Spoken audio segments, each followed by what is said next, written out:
وزرائے تعلیم کا امتحانات اور گرمیوں کی چھٹیوں کے حوالے سے آج 29واں اجلاس تھا۔ اس اجلاس میں امتحانات کب ہوں گے اور گرمیوں کی چھٹیاں کب ہوں گی اس کے بارے میں فیصلہ کیا گیا۔ اس میں یہ فیصلہ کیا گیا کہ اس سال کسی کو بغیر امتحان کے پروموٹ نہیں کیا جائے گا۔ تمام بچوں کے امتحانات ہوں گے اور تمام کلاسز کے امتحانات ہر صورت میں ہوں گے۔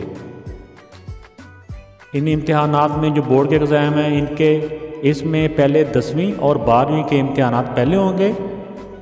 اس کے علاوہ گرمیوں کی چھٹیوں کا اعلان ہر صوبہ اپنے صوبے کے موسم یا کرونا صورتحال کے مطابق فیصلہ کرے گا کہ گرمیوں کی چھٹیاں کب کرنی ہیں۔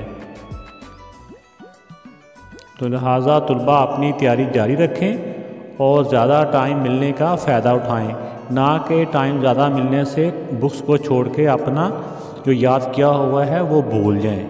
اوکے، اللہ حافظ۔